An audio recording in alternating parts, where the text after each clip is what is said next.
colors I produce was it expecting. consistently. Sometimes you just run Garish aimlessly green, forever, and I just hit red, reset blue, and skip plane one entirely. I so knew I'm not these sure were what one of the deal color is there. palettes available for use with the graphics chip, but look at that color.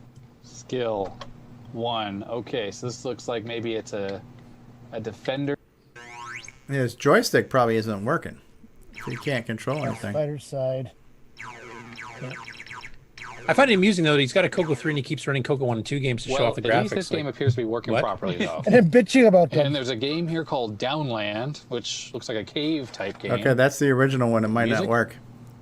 Yeah. No, That's the unpatched version. Wow, this game does not. It's a rendition of the Star Spangled Banner, and it had multiple tones, so it wasn't just beep speaker. The crowd sound is changing in volume, so that implies that this thing has some capability of multi-channel audio and volume control. I was never good at baseball games. Okay, this guy's killing me. All right. Rob Inman says at least he didn't run Predator. Yeah, right. Okay. But yeah, I mean, a lot of these people are either fairly new to the CoCo themselves, and you can tell by the certain ones that are getting a lot of the facts wrong or don't know the hardware underneath very well. But I would love to get some of these guys onto the show over this next month of SepTandy, and we can kind of get them into the community and correct them where they need some corrections and stuff here, and show them some of the more advanced stuff that we have instead of just like everybody keeps picking these random Tandy cartridges, and Tandy wasn't the best games all the time. I mean, they had a few really good ones, but honestly, the third-party market is where the real stars shine. So I want one of those Radio Shack LCD monitors he's got. Yeah. Right. No, I mean the actual cleaning up of that is awesome. But yeah, I mean to watch somebody sit here and complain about something they have no idea what they're doing, and I just find it a little frustrating. That's all. Cringeworthy. Yeah. I notice he's got a very nice Sony Trinitron broadcast monitor there. Yeah. But it looks like that joystick that he was using might have had some issues because there was a number of things where the joystick didn't seem to be working right. So. David, are you okay? Something in the top right. That's an indestructible black beauty. Come on. Or are you freaking out about him running the power cable around the whole stack of floppies and then into the wall? It's a degaussing coil. We'll demagnetize them all. Switch it on and no more floppies. So hey, for the month of SepTandy, we've already got 5 videos released. I know they've done link ups for everybody else doing. Some are doing Tandy 1000s and Model 1, 2, 3, 4s, etc. too. But there's more CoCo videos coming from some of these people. Yeah, no, that's cool. That's cool. I don't know if any of our community wants to kind of contribute that and join the hashtag so that they can discover us as well as as we're discovering them, and maybe kind of get them involved in the community as well, especially if they're new to the CoCo and don't really know what it's capable of doing. So. But definitely worth checking out. There's multiple ones still coming out from these guys on the CoCo as well. So I'll bring those up as the month progresses. Oh, that looks familiar. Yeah, so actually, since you're here, you might as well explain the contest here because you wanted this as a reminder about it because the deadline's the end of this month, or? The last CoCo Talk, so 26th of this month. So yeah. Okay. So do you want to kind of just explain what the contest is? Yeah, basically, I've sort of mentioned it a couple of times previously, but the CoCo that I'm trying to find a name for in this shot here, basically put up a competition there, and whoever picks the name that I end up going with will get a free copy of any of my albums, an album that they choose. So I'm basically running 2 things here. I'm running one. I'm going to pick one winner. There's going to be 2 winners. I'm going to pick one, and that name that I choose will be the name that I will give this CoCo. And the other, there'll be another prize as well, and I'm going to leave it to you guys, to the rest of the panel, to pick another winner. So obviously I can't give it 2 names. Maybe I could, but it'd be a bit confusing. But it's just basically to give away two prizes and get more involvement in the community. So what I'm thinking of doing now to make things. What's up? Yes, you can. Yeah, you can. Yeah, if you want to vote for yourself, you can. Sure. I've got no problem with that.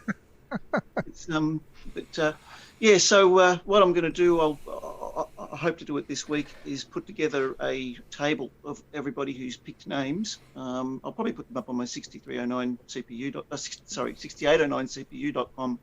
website, which I haven't done much with yet. So give me a good excuse to put something up there. And then everybody can go through and they can look at all the different names and think, oh, I really love that one. Yeah, that one's a bit ordinary. That one's great. At the moment, there's 2 that jump out to me that I really like. Number 1 is CoCo D, and that was Chad Edward come up with CoCo Davo. And I thought, well, just take off the Davo and put D. because D is the fourth letter of the alphabet. It's in a Model 4 case. It's an extension of a CoCo 3, so it's sort of a CoCo 3 Plus sort of thing. So I thought, well, that kind of fits. That works. It's short, it's sharp, it's to the point, it's easy to pronounce, it's easy to write, it's easy to speak on air when we're talking about things like this. I can just say, here's my CoCo D. So that's what I'm looking for, something really short and sharp, says exactly what it is, straight to the point, and is easy. So CoCo D is possibly my first choice at the moment. Ron Delvaux and Rick Adams posted up a couple early. I think, Ron, did you post CoCo Deluxe? Yeah. Or did you? Or because did, the labels are already printed. Yeah, that's right. Yep. So you put up CoCo Deluxe, and then Rick Adams saw it, and he thought, oh, CoCo DX. DX is like a short thing for Deluxe. And I like all three of these, actually, the CoCo D, CoCo DX, and CoCo Deluxe. The thing I like about the CoCo DX being really appealing to me is this is 80s technology, and in the middle of the 80s, just about everybody's familiar with the Yamaha DX7. It was on just about every hit song in the 80s. I've still got my original Yamaha DX7, so there's DX, so it combines another element of the 80s, so it says 80s all over it. Yeah. It also, so CoCo DX, I kind of like that too. So Ken Reichert says if you're going to have a CoCo Double D, that would require a bigger case. a couple of bumps at the front where the floppy ports are. But so I'll compile a list of everybody's entries this week and get them up online, so you guys can all have a look and see what your personal votes are. And on the show on the 26th, you guys can all vote for your personal favourite as well, and I'll give away 2 prizes. So you're no longer giving away the ingot of gold? Already given it away. So yeah, get your entries in here before the end of September, before the last episode of CoCoTALK, the end of September. And, SepTandy. SepTandy, right? SepTandy. Yep. So, and as we're going to, I'm going to I'll be finishing off the project, finishing off the blank holes in and putting the joystick ports in and getting everything else complete. So I'm hoping to have the whole project complete by the end of this month. Cool. Next up, Fran Purcell, who was, I believe, interviewed on the CoCo crew last month, not the current episode. He was the guy that would, help run Computer Plus. And if you remember Rainbow Magazine, Computer Plus always had an ad on the very first page inside the cover, a full page ad advertising Tandy products and third-party products for Tandy machines. That included the Model 1, 2, 3, 4 CoCo in the earlier days, and later the Tandy 1000s, and they started carrying third-party software, third-party hardware. So in the very early days, and this picture's from around 1981, he got an aerial shot of Computer Plus back when it was renting space from a Texaco gas station in Littleton, Massachusetts. So that little box marked in the red was Computer Plus at that time. That's where they shipped all the Tandy computers that they bought bulk from Radio Shack and then resold at slightly cheaper prices and did some of the upgrades and stuff themselves and stuff too. And eventually they moved into bigger facilities. So this is early days. I mean, this is before I think they even took the full page ads out in Rainbow. So a little bit of CoCo history there. Neat. And the fact that you could just fill up with gas while you're picking up your CoCo would be kind of cool. So, just before you go on to the next one, Curtis, I just thought of something else. A little quick thing. Nick Morantes, you were just saying, can you pick your own? I've stopped and I thought about that. I thought that's actually a really silly idea because everybody on the panel is going to be voting for a name, and if everybody on the panel has created their own name, no one's going to vote for anybody else. So, well, that's why I thought there was a bit of a loophole there in that. Yeah, so I think we better cover up that, and I think people on the panel vote for somebody else's entry. Yeah. It makes a lot more sense. Do I have to? Oh, you guys and your stupid messages. Okay, next up, Fred, is it pronounced Rike? Fred Rike. Not sure. Yeah. Okay. Has been experimenting with some animation done with the SemiGraphics 24 mode using the text characters. And this only works on the original CoCo 1s and then the earlier CoCo 2s before the T1 lowercase VDG came out. It does work on the T1s somewhat, but the character cells have shifted because they had to make room for descenders, so they shifted all the pixels up. So if you program it for one of those VDG chips, it won't work quite properly on the other. Now, this was used in the Protectors 2 game that Nick and I have shown before, and I think, Stevie, when we did our SemiGraphics episodes on your channel, we kind of went into that too. So here he's actually experimenting with animation using that, and he's published the basic program that he actually used to do this, and he's got this little little mini demo here. So he shows the 3 character cells that That's he did cool. of mixing text characters, and then on the right hand side he shows the actual animation. Unfortunately, you can't smooth scroll this stuff, by pixel or anything. You have to jump an entire character cell, which I think, Nick, is 12 pixels wide. Is that correct? Oh, geez. Or is it 8? I can't Semi-graphics. remember. I think Well, it's it's 8 pixels wide, but the normal character set was 12 pixels tall. But since you're doing this line by line, you can do it any vertical number you want. The vertical's flexible, the horizontal isn't. But the challenge would be is you can't vertically scroll these because it's based on the cell. cell, Yeah, exactly. right? So you can horizontally move them, but vertically they have to kind of stay in place. You'd have to bit shift everything as you're or byte shift it as you're going down. Pixels, Jump it a whole like you line. said. Yeah. But it's neat. Well, I can see this being used for something like if you place this character in the center of the screen to make him look like he's running, and then you scroll the screen by a whole byte. Yeah. A maze or something like that. That would actually not look too bad. Do you guys remember taking a stack of paper and drawing a character and making him run or a flip book? Yeah, absolutely. Flip the cartoons all the used to time. be I used to do that all the time. Yeah. And I had Yeah, my me own little too. video games with rockets taking off and landing. Yeah, Yeah, no, yeah, that's really neat. Yeah, I've never seen anybody do it in BASIC before, but basically, you're once you set up the screen mode, you're just poking to the screen. So, that is pretty cool. And the flip it cartoons, like you said, mentioning in the corner pages, and you flip them with your thumb. Like back in the day, I used to get comments from teachers in schools because I got bored during class, and I would take textbooks and put rockets flying through space, or like Ron was saying, type thing. And I used to get comments on my report cards for those. Yep. Same here. That is really cool. Exercise. Speaking of the CoCo Crew, episode 63 was released. A bit of a shorter episode, under 2 hours. I'm not sure if we were even capable of doing that. But they have an interview with Curtis Kaler, and we covered his on the MC10 group on Facebook, I think last week, maybe the week before. He did that where he was emulating a printer so that you would actually be able to print out to one of the old, I think it was a TP10 printer, if I remember correctly. But basically, he wrote a special driver that you can actually output, and he had a couple different resolutions. So they interviewed him after he did that, because that was kind of a unique project of doing something to emulate the printer, so that if you sent a printer file from an MC10 emulator, it would actually generate the graphic that would have came out of the printer. So they interviewed him about that. And then they had a discussion here, at what point do core upgrades distort the hobby?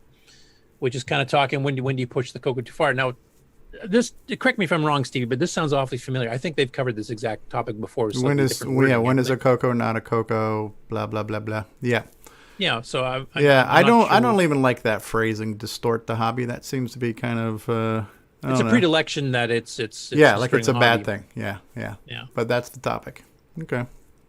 Yeah, And back I in think, the day, as we've discussed before, there's no wrong way to CoCo. Some people like using emulators, some, especially with the cost of the hardware these days. Distort the hobby. Yeah. The more I hear that, the more it's going to bother me. Yeah, please change slides. Is that like taking a CoCo case and making, I don't know, a planter out of it or something? What point do I've core always- I mean, upgrades to me- distort the hobby? To me, the whole thing of one of the big appeals to the CoCo, me being an electronics tech and being an electronics geek in the 80s before I became qualified, was the fact that the TRS-80 was almost designed to be modified and upgraded. It was and a hacker's tweaked and machine. hacked, and absolutely, and that's what I love about it. I still love that about it. That's why all my machines. I don't think I've got a single machine here. I've got 4 of them here, and I don't think any one of them is stock. They've all got upgrades. So your CoCo D you were talking about, the D is for distorted. It's distorted, yes. You've distorted. If nothing else, winner. Once you've added the gimme, you're distorted. Well, that's the distorted version, the CoCo D. There's also the OD version, which is overdrive. Overdrive. Yeah. Yeah, we had overdrive and distortion. Which one do you want? Well, you don't want to say odd. Yeah. I was just surprised that they rehashed it, because this is a discussion they've had before. We've had it before as well. We do realize that some people are purists and they want it to run on the original hardware, whether it's a software piece that you're doing or a hardware piece or whatever else type thing. And it's kind of been discussed to death, I think, at this point. And what everybody's kind of agreed on in our panel anyway is that everybody's different. Some people do want to see what they can run. Like Nick Rhoda likes his CoCo 2 stuff, and Other people like stock, and some people think the Gimme X is pushing things too far. But it's whatever you want to do. It's whatever you're having fun with. If you're a hardware guy and you want to design new circuits like Rick Euland or a David O'Connor or various others, or you want to push the software like Nick Mendes or me using 609s, and also we're doing 609 stuff too. Like, I understand trying to do something for a lower common machine that you don't have to have these upgrades in order to run, but don't diss the people that are doing it themselves. And I mean, honestly, John's Farfall is an example of where he didn't do that, because he created a semi-graphics game that is perfectly capable of running on a CoCo 3, and he purposely did not do that because he wanted to promote CoCo 2 and CoCo 1, but that's limiting the market. You outcast the CoCo 3 people for no reason at all, because it would work perfectly fine with one poke. So, I just thought it was interesting that they actually, brought the discussion back up again. Maybe the author is from Russia. Then I don't know if Aaron's still on here, but this was just basically the links in here basically so people can go watch the Twitch live stream tomorrow morning at what the heck time is it on?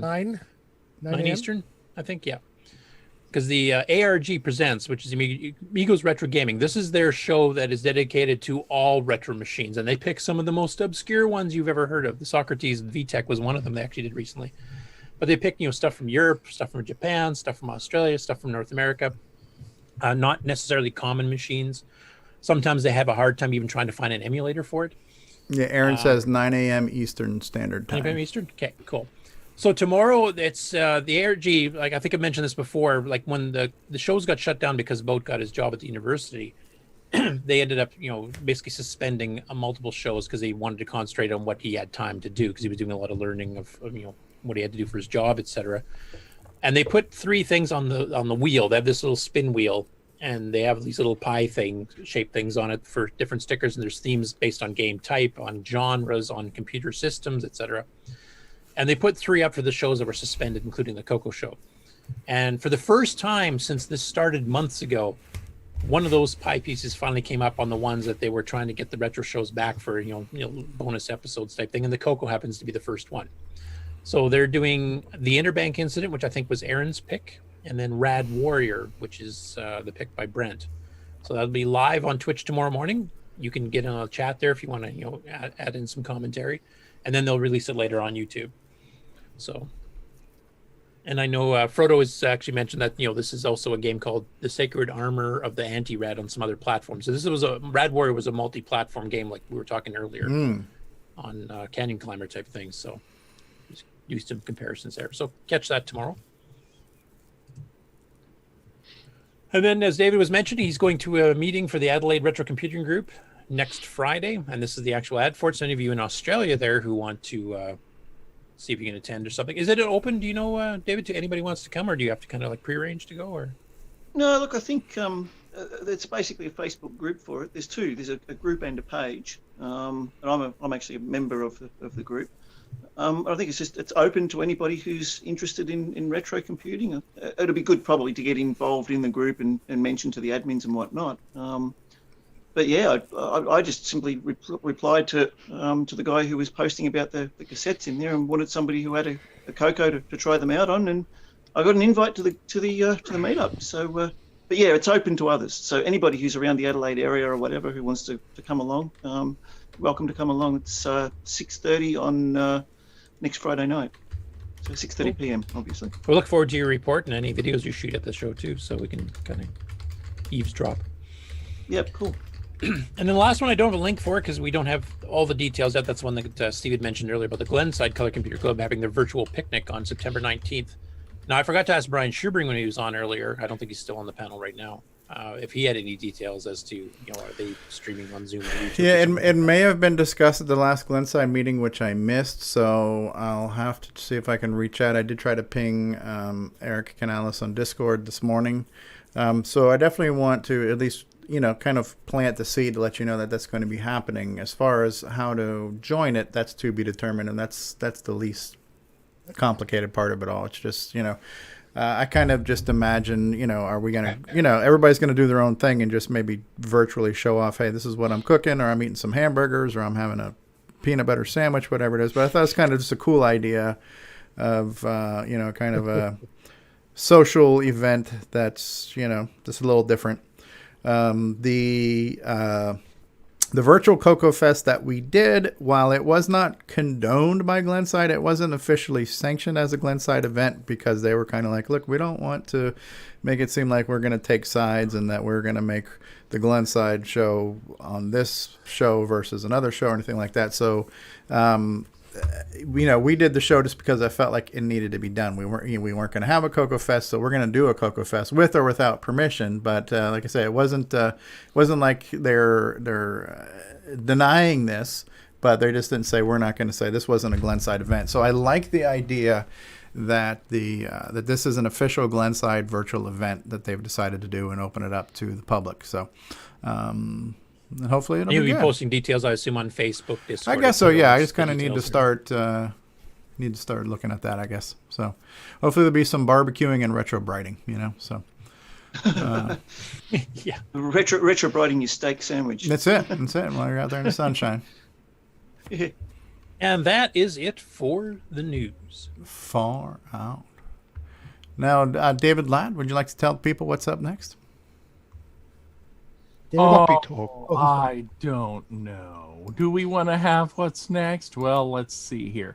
That would be a commercial break. All right. And then we'll be back with updates and acquisitions. All right. Thank you, David. Everybody You're doing a hell of a job this week, David. It's a very enthusiastic show. Yes, he is. The music is back.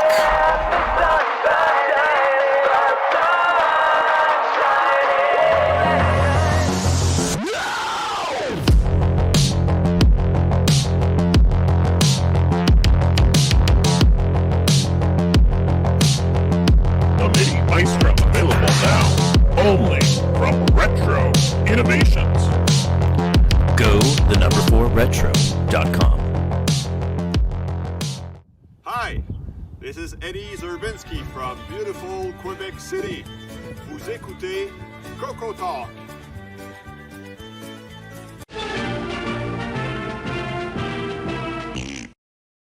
As you're enjoying CoCoTALK, we also want to remind you about the CoCo Discord server. This is a place where people come to connect, to ask questions, to provide answers, to share information, and to socialize. So when you're done, why don't you head on over to the CoCo Discord server and we'll continue the conversation there. The easy to remember link is discord.cocotalk.live. See you on Discord. CoCo123 is the Glenside Color Computer Club community newsletter that's been in publication since 1985. While the Rainbow magazine may be gone, it doesn't mean you still can't have a cool CoCo periodical. Head on over to the Glenside Color Computer website at glensideccc.com and then click on the Documents link to view all the past issues of the CoCo123 newsletter. Not only can you read all of the past and present issues, we'd also love to hear some submissions from you. So if you'd like to send an article, a column, something to talk about, maybe even a program listing, send an email to glensideccc@gmail.com. We'd love to hear from you.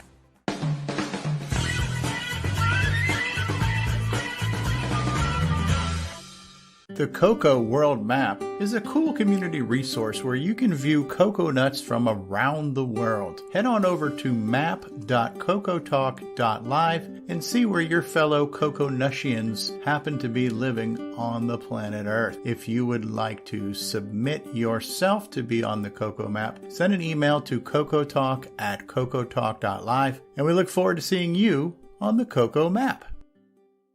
Hey guys, it's Stevie Strode, and if you've been watching CoCoTALK for a while, hopefully you understand that everyone is welcome to join this show. You don't need an impressive resume to get on. You just need to enjoy the CoCo and be willing to talk about it. There is no wrong way to CoCo. There is no wrong way to be a fan of the CoCo. There's no wrong way to be on CoCoTALK.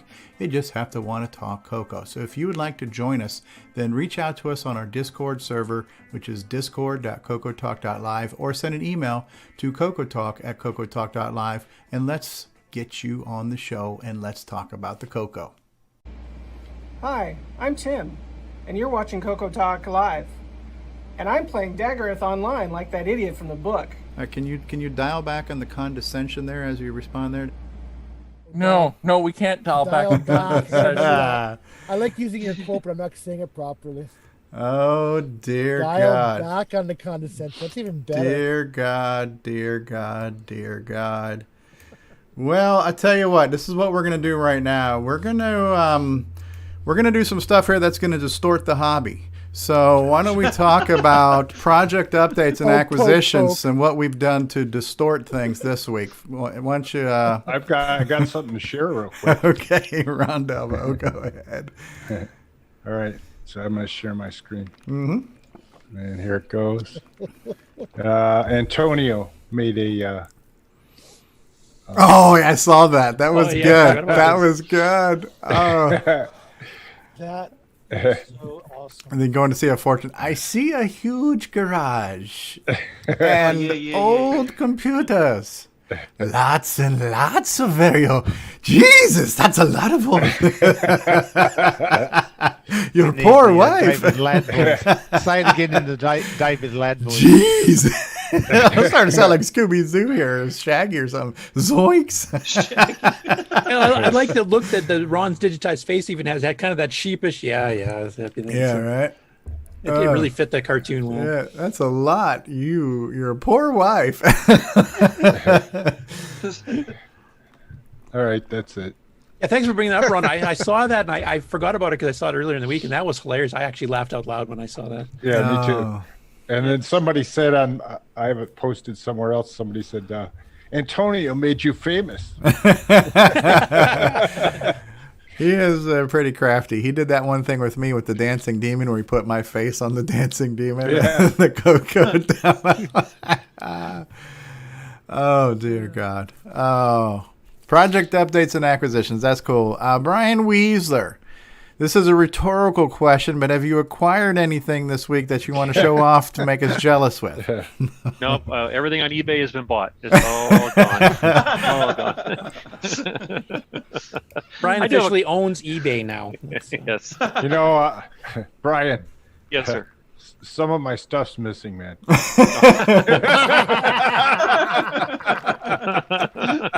Yeah, don't. I want it back. It's right there. I see it. Right there. And yeah, it's right over there. Yeah. Welcome to Brian's I recognize that computer. Yeah.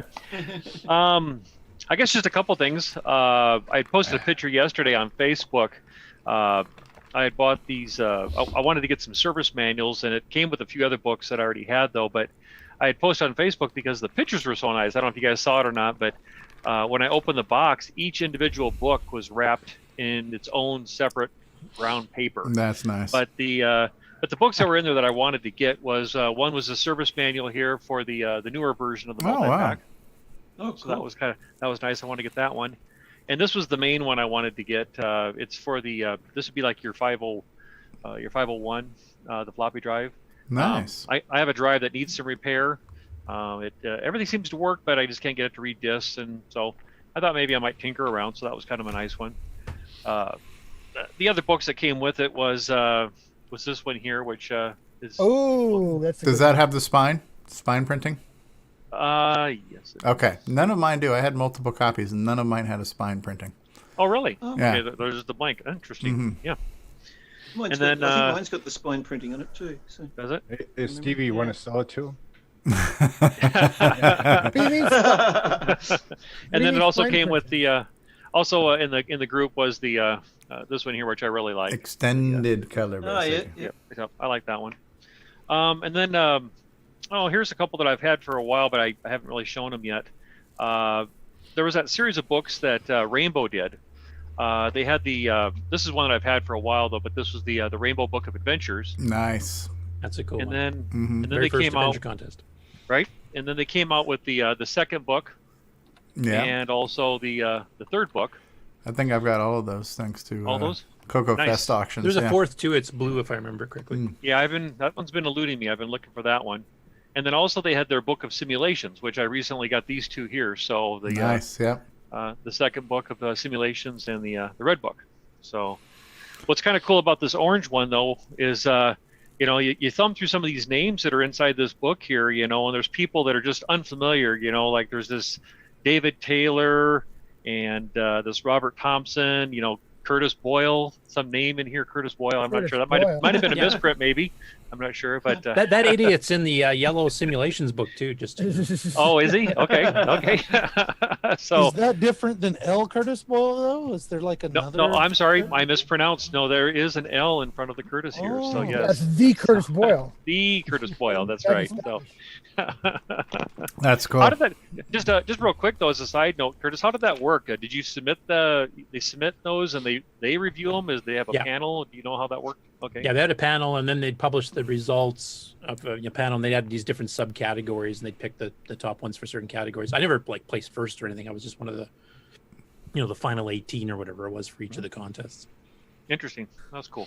So I think in Brian's case, it was accurate that they shipped those wrapped in plain brown paper, because that's pretty common for that class of books. Yes. Oh, maybe you said. I noticed you said on your post on Facebook about it too. You were almost, you almost didn't want to unwrap them because they were so well wrapped. Yeah. Well, they did. Yeah, they are. Yeah, wrapped nice. They had it taped all nice and neat and pretty. So I have to admit, Brian, I was a bit confused there because when I first saw that you were getting these, plain brown wrapping things, I thought you were going to like Playboys or something. Like that, so. Porn is porn. I mean, CoCo, it's geek porn, but whatever. That's all I have, sir. All right. Cool stuff. Who else had an update or acquisition to go over? Anyone? I thought I had taken some notes here. David O'Connor, were you going to mention, or did you already mention it? Was it the Adelaide and the contest? Was there anything else you wanted to talk about, David? Yeah, no, I think it was just those two this week. So I originally was sort of thinking maybe we put them in the updates and thing, but it got covered in news, which is a better spot to put it anyway. So. And then Terry Steggy was going to mention something, and then he had to leave early.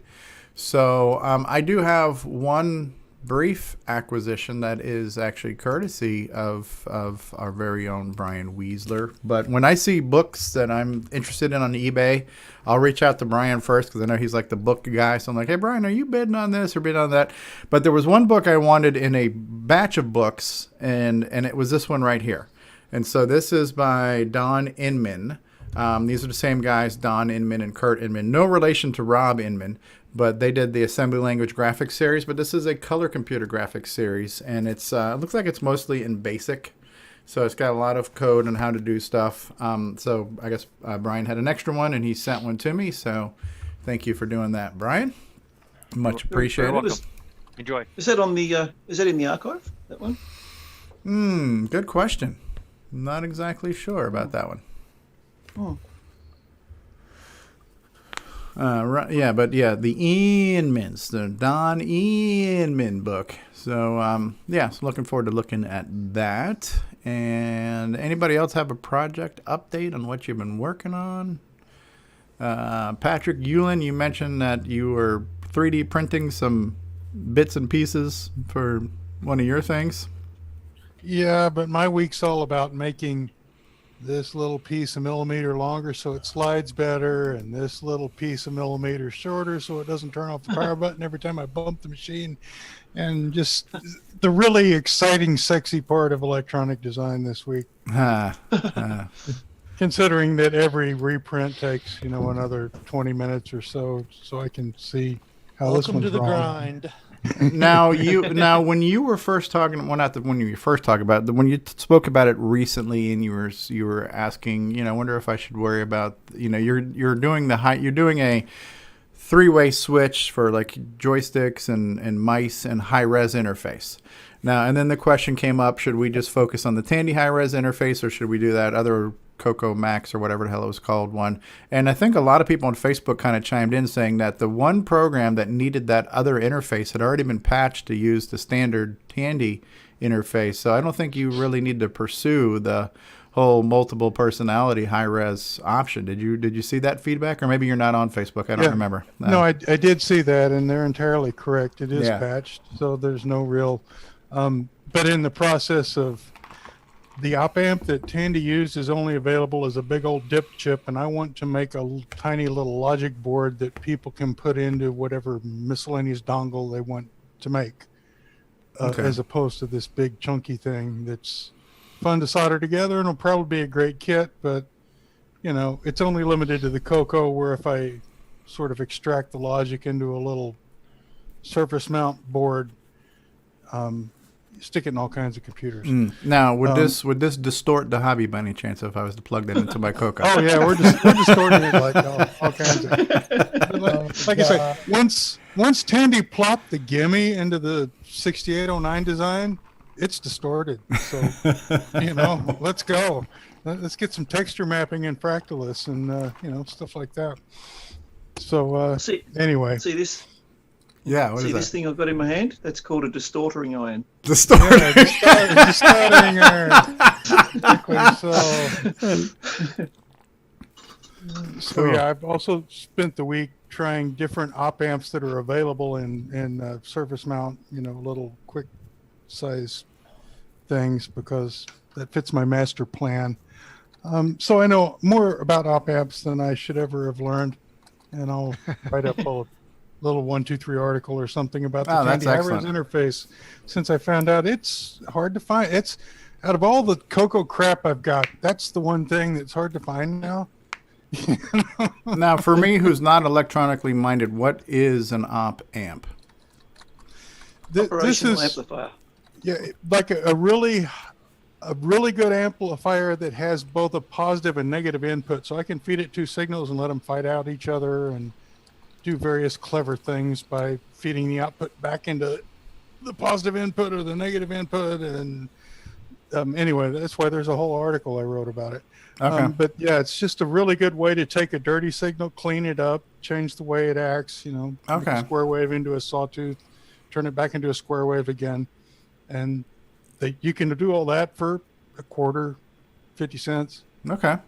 Make it go to 11. I'll raise you $1. Well, the reason that you get a signal from the cassette on the CoCo, I'm pretty sure, is because otherwise they would have had to spend $2 for an oscillator to time the thing. So they can just have the CoCo throw out a pulse. There's your timing. Yeah. Free. That's what an op amp looks like. That's a bunch of op amps in there. Okay. It's, basically, Like, they're in. Op amps are in just about everything electronic. It's anything that's got it. Is that what runs Pulse Eternal? Pulse Eternal. the Pulse Eternal Studio's got literally probably thousands of op amps spread throughout it. Patrick, have you had a chance to look at the surface mount LM3900s that's on Mauser? I've got a I don't have all the numbers in my head, but I've got a few things coming. They're all slightly different in trigger, so I'll have to, you know, fudge the bias resistors and the size of the capacitor that makes a sawtooth and all this kind of stuff, because everything is just enough different that it gets wonky. You know, I want it to be relatively linear and sort of centered where the old Tandy design was. And even though there's a lot of slop on all the sides where you could make it work, I don't want to have to make it work. I want it to just be transparent. So I haven't got to play with too many parts yet because we're working on Corona time and parts take 2 weeks to show up. So yeah, shipping's ridiculous. Half of the stuff. I can talk about these vibratubrators and stuff like that, but you guys sound important. I like that. Sound important. We may not actually be important, but we sound important. Right, but we sound good. Op amp. Interesting. Does anybody else have any update or acquisition or anything they were working on this week? Projects they're working on? Things they're fixing to get ready to do? Anything like that? I'm looking at moving house and studio. That's a pretty big thing. Oh, really? Yeah, you got a lot of stuff. Yeah. That's going to be an undertaking. I know it's going to be a major mission, but yeah, the deal I've got here with this building, I'm sharing the building with the guy who runs a business, and his business isn't doing too well because of the coronavirus stuff. So I've had a whole lot of things come up. So that's I've sort of been preoccupied with all of that. So But Mum and Dad always taught me to look at the silver lining in the cloud. So I'm looking at it as an opportunity to find an even better space than I've got now, and I can set up a dedicated CoCo area and dedicated studio area and just have it all nice and neat. And I'm actually looking forward to it, even though I hate moving. Yeah, it's never fun. You're gonna find stuff. It's how you find stuff. So I'll find my Stellar Lifeline cartridge. So Nick Marentes. Now maybe this is worth a brief discussion on this, because I don't know. I wasn't a fan of the word distorting the hobby, because I just feel like that has a negative connotation to it. But but let's talk about. I want to talk about something for a second though, because it's like. So the challenge that you have sometimes with a variety of hardware, really, I don't look at it as a distortion. I look at it as an adaptation challenge, whereas you can have all these cool things, but if there's no support for it, then what difference does it make? And the perfect example of that is the 3 or 4 different sound options that are out there that have limited adaptation right now. So to me, I really think that's the challenge. The fact that you have a different piece of hardware that wasn't made by Tandy. I personally, again, it's all personal preference. I don't see a problem with making the CoCo bigger and better than it originally was. But I see the challenge or the problem, if there is a problem, is that, and maybe it's a good problem, we have all these things out there, but they're just not really being supported. Now, you're a guy, Nick, who is you've probably produced the most new games in the past calendar year than anybody else commercially, and you have pretty much chosen to stick to, for the most part, core hardware, because you want the most people to be able to use it. But will you ever cross the threshold where you're going to support something? Because I'm going to use Sierra Online as an example. To me, Sierra Online sold the Tandy 1000 because I wanted to play those games. I wanted to hear that music. I'm a firm believer, if you build it, they will come. And if it's good enough, that somebody's going to buy sound card X, Y, or Z because Nick's next game supports it. So, and I think Nitrous 9 will fix some of these problems with drivers. But will you ever adopt something, Nick, that's not a core thing? Well, I always work on the principle of trying to write software that the most number of CoCo users can have. So, I mean, if you've got 100 CoCo users out there, well, I'm not going to write a piece of software that only works for 10 of them, Right. I mean, apart from the fact that I'll sell less, it's also that there's 90 other people who can't enjoy my work. Right. So, hence why I go for the widest market. And I think you find that in anyone who creates software or any software company, they're obviously going to try write or create products for the larger market. Now, if the market is large enough, like if there was 500 CoCo users out there, well, you could sacrifice that. You can say, okay, fair enough, I'll still sell 50 copies because there's 500 users out there. 50, oh yeah, that's a pretty cool number. And like you say, people will upgrade or buy the added extras. But because we've got such a small market, you don't have that same flexibility. The other thing is also, I don't know if distortion is really the correct term, because sound cards, like you said, they're add-ons. They're not distortions. Distortions is if you change something in the existing design. Like if someone was to say, I'm going to distort the CoCo by getting rid of the DAC and putting in the sound chip, well, that's distortion because you have changed it. But to add a sound card or whatever, I don't know if that's distortion. That's an add-on. So do I support the add-on? Well, like I said, if there were more users, I would. Well, I think you just hit it though, Nick. It's a chicken and egg thing though too. Well, the core message was, at what point does it become distortion? And I think you just said a pretty good bench line, is when you're taking out something that is already there and replacing it with something that wasn't compatible.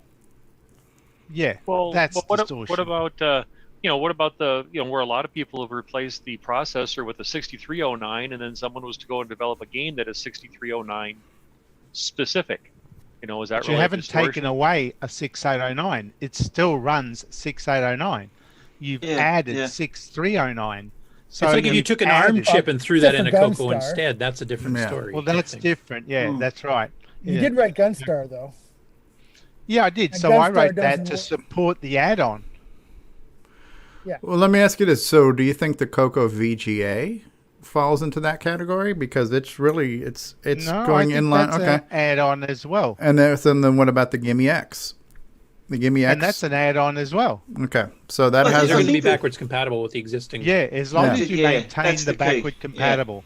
It means if I write a piece of software, I can write it for the base configuration or whatever the base I set to be, that it still runs, even if you have a machine with all those extras. Yeah, that's like 3 out of 4 of my CoCos here have got some significant modifications, but they all will run like any of the GameON challenges or whatever. If there's a game that'll run on a CoCo 3, it'll run on any of my CoCo 3s. If there's a game that'll run on a CoCo 1, it'll run on any of my CoCo 1s. I've done things that you can do extra things with them on, but I can still do the core things on them without sacrifice of any of that. As long So as I totally agree with you there. Daggerath. As long as it'll play Daggerath. That was my point with Gunstar. You did write Gunstar, and you did. That was for the add-on. Yeah, exactly. I mean, that limited to 1609 users. And for a long time, I have resisted, as Curtis knows, I have resisted going to a 6309. God, for so long. Because I have always worked on that principle that, the market is only so big. How big is the add-on market for a 6309? And for a long time, I felt, well, it wasn't big enough. I'm not going to, spend all that time to write a game for a fraction of the market. But I felt that the 6309 has become so it's almost becoming the standard now, and that's why I did the Gunstar to support 6309, and the sales have proven it too. So I've almost got the same amount of sales on Gunstar that I have for Popstar Pilot, which was a 6809 game. So that tells me that we have moved that standard. It's not a distortion. Go ahead. Oh, sorry. It's not a 6809 is not a distortion because it still runs everything else. If you don't tell anyone there's a 6309 in there, no one will know. They'll think that there's a 6809. You know what I mean? It hasn't changed it, and it looks the same. It functions pretty well the same. It actually functions better because it's less power consumption. Well, it is better. So I'm all for things that make it run better as long as you still maintain that compatibility. Now, one thing I did help you with this Gunstar is that, and even though you didn't sell it for this reason and almost discourage people, but it did run under emulators. Whereas with other hardware, like unless they're emulated by the emulators like CoCo VGA or whatever, then you run the risk of running games that only people who have the hardware can run. You had that where you could run. Like I don't have a 6309, but I can still run Gunstar. Right. Well, I mean, I'm going to give you a perfect example right now. The only reason why I am not excited about buying any other sound chips is because I have no reason to buy one. But if Nick Marenti supported a particular sound chip, I would buy it to be able to experience the game with that sound. And you could always make it an option where it's not required for the game, but if you have this sound chip, it'll play background music, so it could just be an optional feature that you do. But to me, I think that's the biggest problem with all these add-ons is this whole chicken and egg thing where you got a developer saying, I'm not going to develop for something that I don't know what the market is. You've got consumers that say, how am I going to pick from one of 3 different available sound cards when there's no commercial products that support these sound cards right now? How are we going to solve this problem? To me, that's the problem, is the adaptation and the support for it. And other than somebody like Nick picking a product and developing for that product, I don't see a solution other than somebody like Curtis saying we're going to put drivers into Nitrous 9 and we're going to support X, Y, and Z sound chips, and now you can take these MIDI programs and play them on the various sound chips, and now the Sierra games can play on these various sound chips, and To me, that's the challenge or problem that I see. I don't see having a variety of hardware as a problem. I see that as that's awesome, right? We got all kinds of memory options. We've got memory options. We've got graphics options. We've got composite mods, S-video mods, RGB options. It's just when you have something that adds more functionality and that functionality is not being utilized, that's the problem that I see, is that why aren't we? But who's going to do it? So maybe a solution.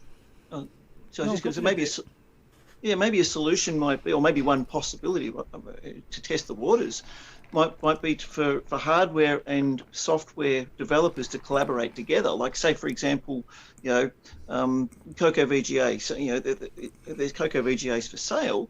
Then if some developer decides, I'm going to write an application that specifically takes advantage of the CoCo VGA hardware, maybe we can come together and collaborate. So when a CoCo VGA unit is sold, you get a discount on the software, or you get the software included, and the hardware person charges a little bit more for it, and the software person then gets their price from there or something. Just a possibility. Yeah, that's a great idea. I think that's probably challenging because you have two different people that live in two different worlds, and to try to align those planets perfectly would possibly be a challenge. But yeah, that's one thing I'm trying to do. That's why I want Kabam to be something that will take advantage of, even to a small degree, take advantage of showing off some of the capabilities of the CoCo VGA, and just have that as a pack-in that somebody can play this game on it just to show off something. Yeah, I'm doing the same thing with my CoCo step sequencer. That's written specifically to use the CoCo VGA graphics modes. So if you want to, go ahead. If you want to release, I'm sorry. Go ahead, Rick. If you want to release the sound card, you should send Nick $50. There you go.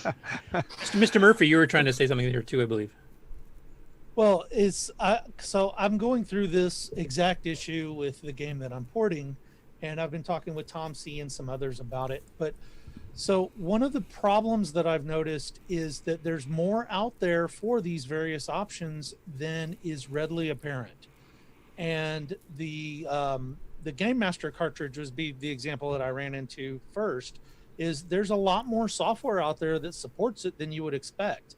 And when I went through all of that, at the end, even the guy that built the cartridge was like, wait a minute, I've never messed with some of that stuff that you're playing with. So we do have a little bit of an information scattering around as well. And so that programming information and that utility, the utilization, it's not really collected well. And so you do have to do a little bit of investigation. But if you start looking, there's more out there than you expect. Yeah. I was going to mention too, like Richard at Boys in Tech is actually coming up with that little daughter card thingy for the speech sound system, which is probably the closest to a sound standard we have because it was sold by Tandy, but it never worked on a CoCo 3 double speed, and it obviously wouldn't work on the Gimme X at triple speed. And now he's got this board that will modify the speech sound card, so it will fully function on all three of the speeds now. So that actually will be somewhat standard. We do have software that uses it. Yeah. Under Nitrous 9, you can actually start running games at double and triple speed that still use it properly too. So that's one jump towards a sound standard. Yeah, if it's also the most primitive sound chip. The sound is good.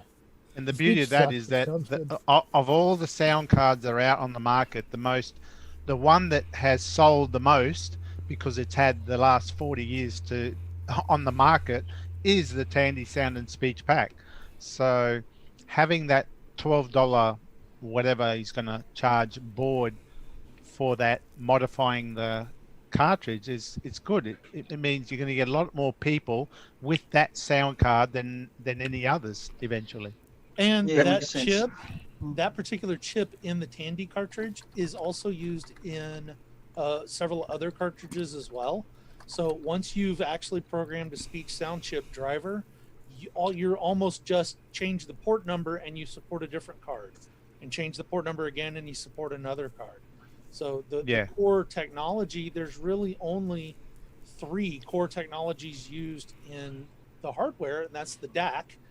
Then you've got the AY chip, and then you've got the SN chip, which is used in a couple of other of the card options. So it's actually closer, I think, and maybe I'll take this as an opportunity to write an article about it, just to help catch everybody up, because it seems like there's, unless you're actually looking at it, it seems like there's a lot of, well, you just don't know that it's out there.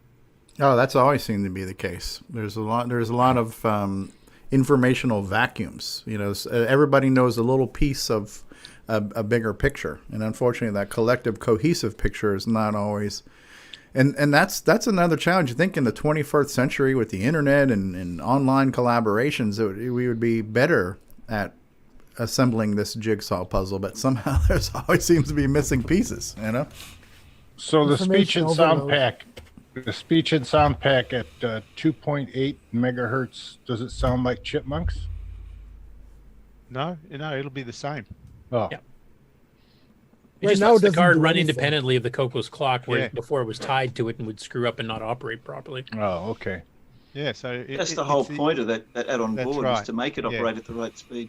At any speed. Yeah, it's got to be modified to fix that problem, but that's what Richard's kit Because the does. other solution right now, say you wanted to write a CoCo 3 game that uses a speech sound pack, the only way to get the sound part to work properly was to clock down to 0.895 megahertz, which means slow it down to CoCo 1 speed.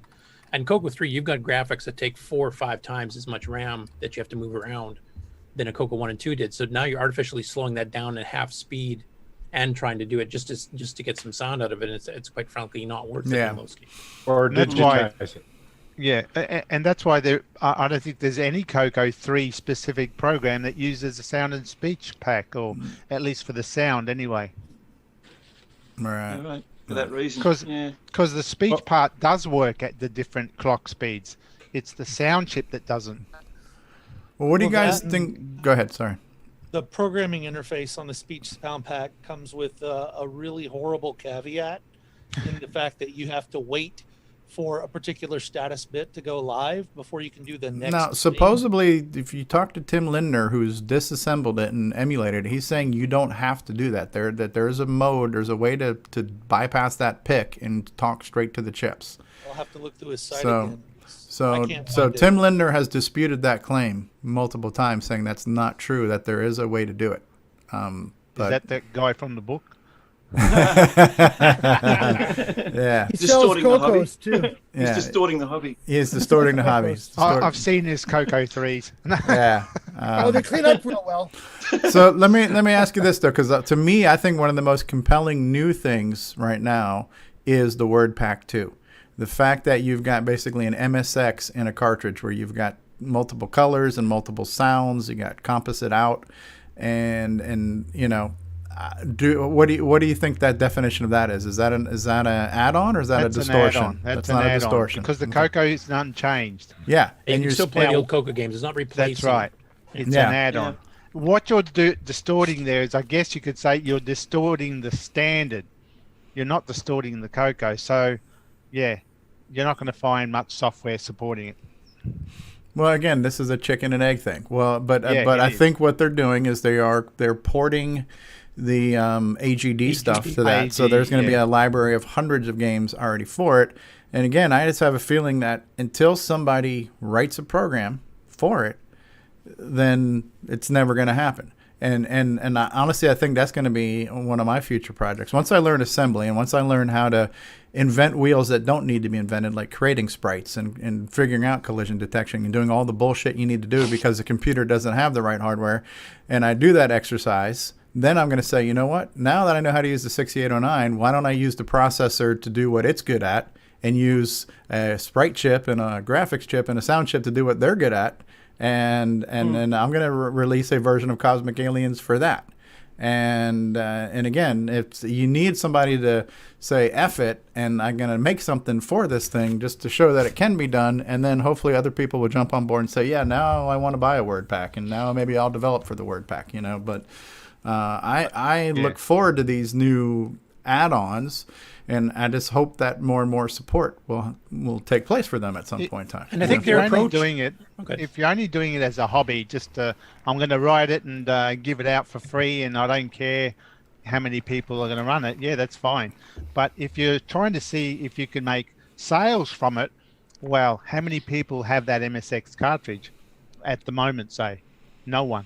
So Yeah. Yeah, but You'll that's get one, you might get one sale. That's a lot of work for one again, sale. somebody's got to say I'm gonna do something for it to show what can be done, and then hopefully more people will do it too. Yeah, that's what I'm hoping. right. That's so I don't mind. And I think their approach of actually converting the AGD engine first, so you have an immediate library of 200 plus games. I mean, they're not the greatest games in the world, but there's a huge library that will, I think, incentivize sales more. Yeah, on that nothing card. else. You can buy this kit or buy this cartridge and play 200 already existing games, and there's your payoff, right? If you spend $100 on the cartridge, graphics, enhanced sound, right off the bat. So that, I think they're and taking the right programming examples, and the so that you can continue developing more. Yeah, The sound cartridge came with that in the book. You had the basic programs that said, "Here's how to do it."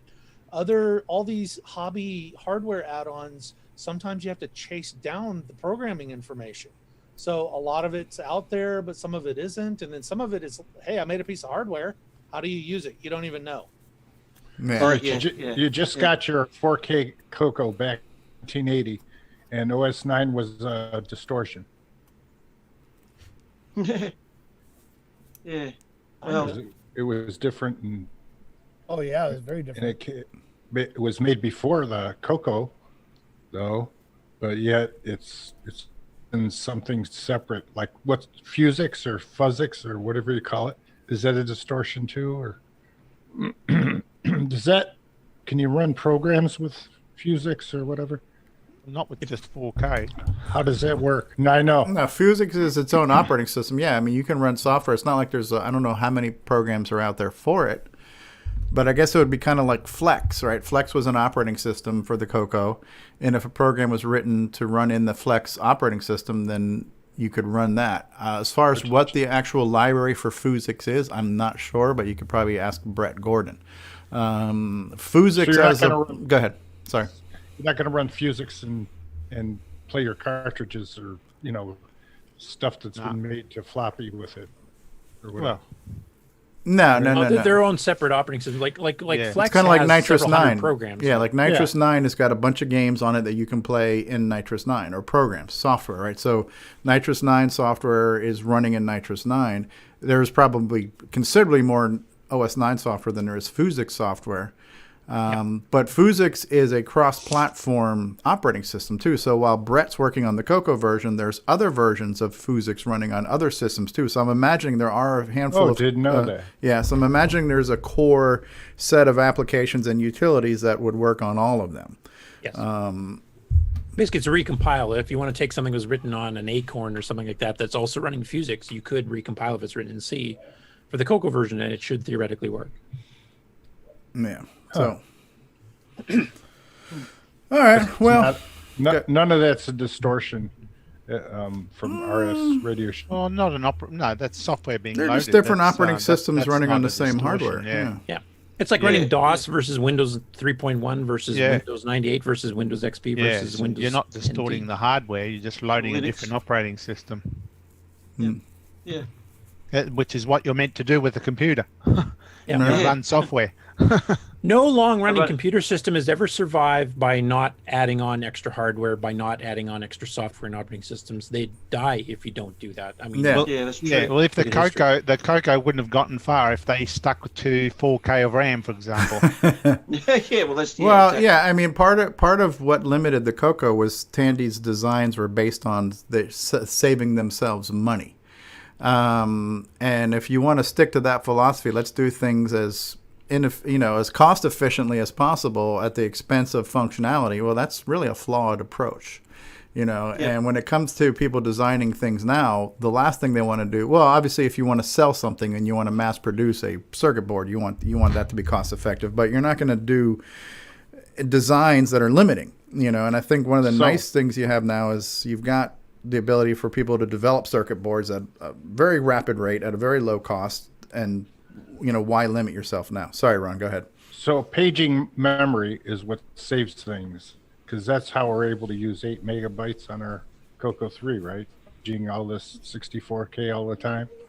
Isn't that how it works, or what? Am I wrong? Bank selecting, The MMU? Right. Yeah, you only have 64K addressable at one time, but you substitute in a different bank of 64K. So with Okay. that, we would and you have the need an 3. operating system to be able to do that, and that's where Right. OS 9 is probably the best thing for that, or software that's written to specifically bank that RAM.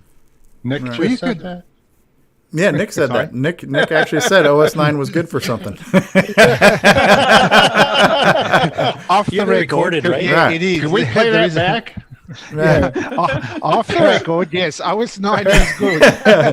Well, I Okay, mean, filter back on. Right. So you could argue that adding the gimme almost broke the CoCo, but they only really No. lost a couple of semi-graphics modes for the extra RAM and so forth, and the basic patch. No, the fixed Gimme was a good upgrade, really, that Tandy did. I mean, they got close to 100% compatibility, which is very good, really, for such a change. And a Do custom we have a design chance to circuit. fix that now with the Gimme X? Yeah. Yes. Fixed it I again. think the Gimme X fixes that. Yeah. It does fix that. Yeah. So that's awesome, right? Right.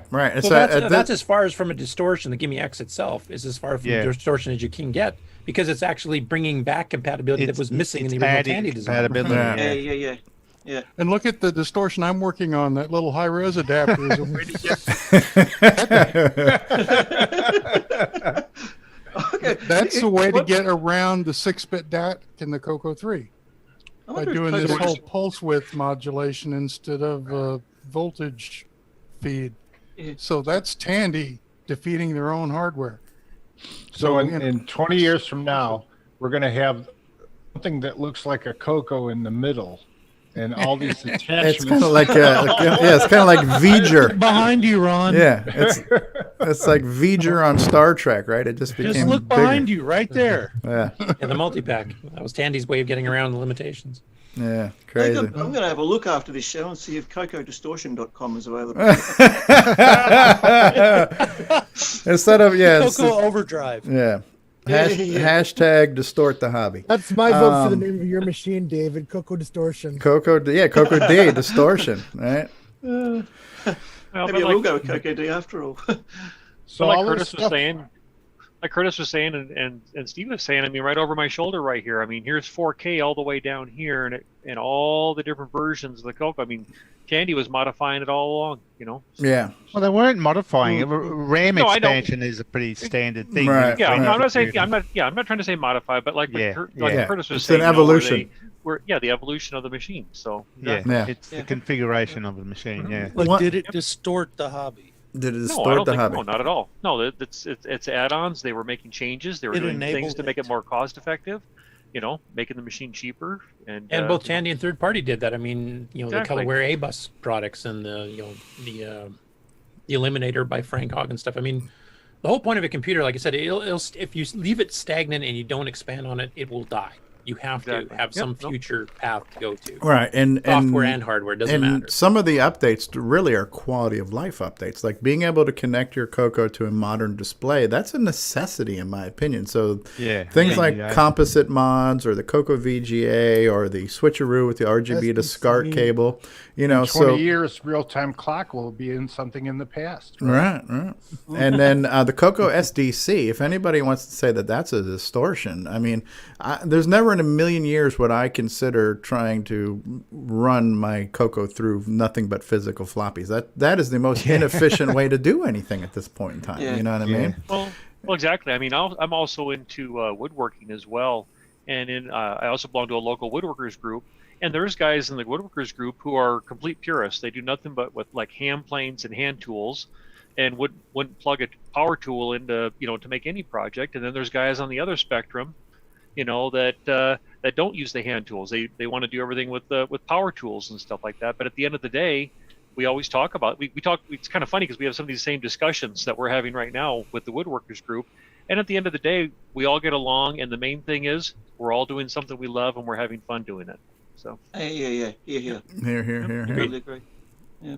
That was probably end this discussion on that positive note. As long as you're having fun, it's a good thing. As you said in your ads, Stevie, there's no right or wrong way to CoCo. Yeah. So a plywood case on my CoCo would be okay. Unless the wood's warped, then it's distorted.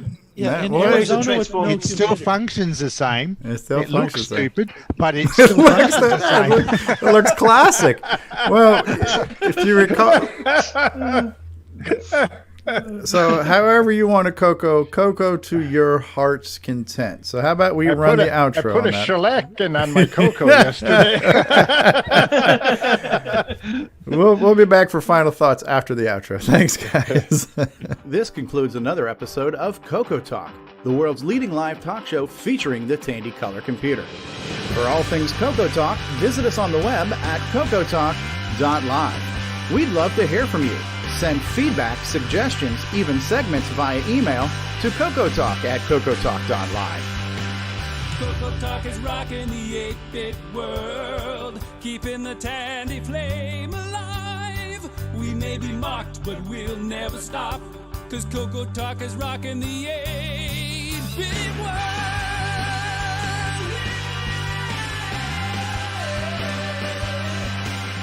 Consider supporting the show with a purchase of merchandise from our retro swag shop at 8bit256.com. If you'd like to become a patron of the show, click the Patreon link at our website at cocotalk.live. CoCoTALK is rocking the 8-bit world, keeping the Tandy flame alive. We may be mocked, but we'll never stop, 'cause CoCoTALK is rocking the 8-bit world. CoCoTALK would not exist without the community, its cast, crew, and contributors. Thanks go to Curtis Boyle, David Ladd, Mark Overholzer, Grant Leedy, Bruce Moore, Nick Marentes, Ron Delvaux, Rick Adams, Jason Reichert, Richard Lorbieski, Jim Brain, Tom C., Rob Inman, Mark Bosley, Brian Joyce, Ken Reichert, David O'Connor, Brian Weasler, Terry Steggy, Nick Marotta, John Strong, and many more, especially to Steve Bjork for production suggestions and James Diffendaffer for making my head explode.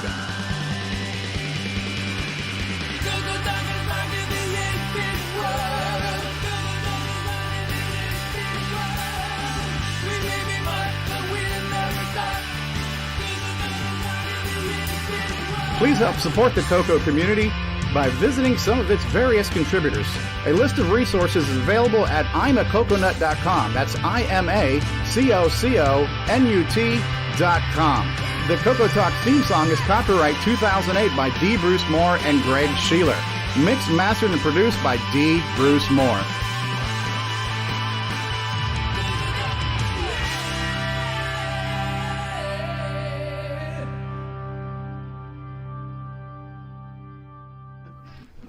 All right, we are back. So, Nick Marotta, were you going to let us know about some breaking news? Or is that Curtis's job? He's the news guy. Nick found it. He can break it. Okay, yeah, so a new release. Distort it. Distort the news. Okay, an old release of MAME was... A bug-free version of MAME has just been released for the first time in MAME's history. Bill Pierce posted in the Tandy Color Computer Facebook page a new release of VCC. Version 2.1.0a has been released.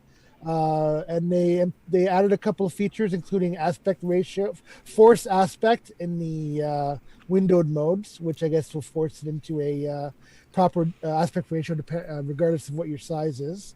And they moved to where the files are stored. So yeah, get it from the GitHub site. Cool. I don't have the actual URL. Hold on. The URL is in the video link. I already posted it. We just posted the link to the Facebook thing. Yeah, so I guess one of the challenges with VCC is and this is a newer Windows permission security thing. If you install it to the default location, which is program files or whatever, there are some system permissions that don't let certain files get modified properly, and it causes some issues. So I guess they've fixed that to where some of those config files are saved in a location now that the operating system doesn't restrict.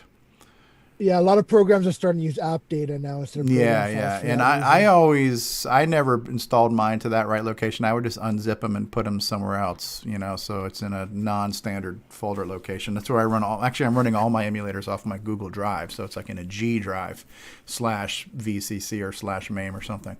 But the default installation would present an issue. Or get a hit on my antivirus because it's an exe file. and they want to, for the VCC, send it off to have it analyzed before I can use it, and then I have to go in and find a way to tell them to skip it. That's Microsoft being with its screen. It's not Microsoft. It's AVG or whatever. Jim R says that that VCC INI patch is his. So that was his contribution. I think Jim's also the one who fixed the palettes. The red and blues look a little bit more. Yeah, we talked about last week. CoCo correct. So cool. Thanks, Jim. Keep up the good work. Yeah, he distorted it to where it actually worked better. God.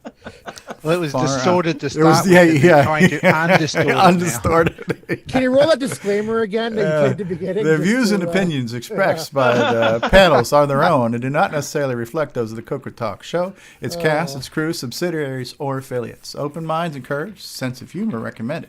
If any information was distorted, we're sorry.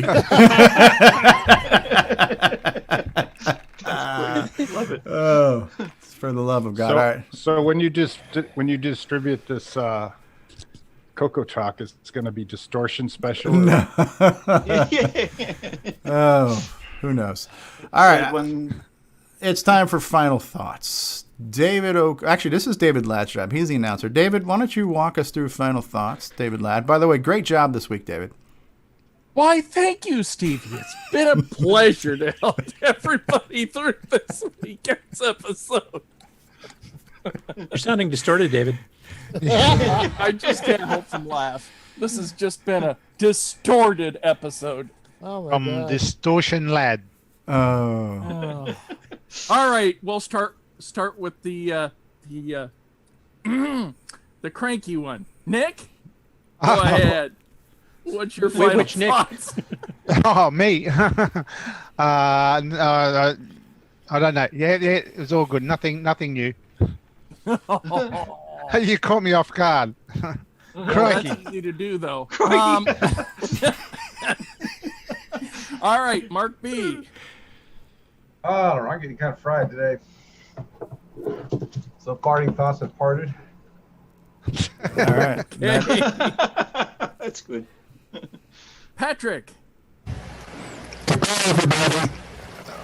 That's distorted. There's some distortion. That's definitely distortion. All right, Ron. Yeah, I'm just a computer user, man. I just use the computers, man. I don't program. And I use every little piece of software I can find in the SDC. And I go through it and it's fun. And I play with my toys. Okay. All righty then. Brian. There are worse hobbies to have. CoCo, you're away. Mr. Boyle.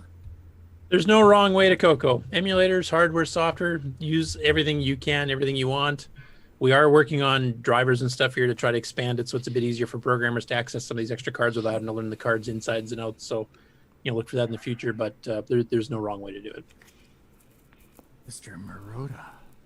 Just a reminder, we're doing Rally SG this week. I highly encourage you to head on over to nickmarentes.com and pick up a copy. It really is a good game, regardless of whether we're playing it this week or not. It's really worthwhile purchase. And Nick, I expect my check in the mail. and please support the Nick Marentes Ferrari Fund. That's the other thing. So. That's right. There's still room in the shoebox for more. So, yeah, let's rally behind the CoCo.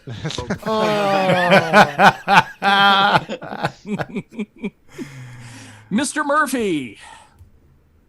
Everybody enjoy SepTandy. CoCo every day if you can. Mr. O'Connor. Everybody get in and get your votes in for my CoCo distortion. Excellent. And finally, Mr. Strobridge. CoCo hard, CoCo often. Back to you, Mr. Ladd. And finally, everybody love each other and let's CoCo till our heart's content. That'll be it, everybody. Have a great weekend, and we'll see you next week. Great job, David Ladd. Bye. See you next week.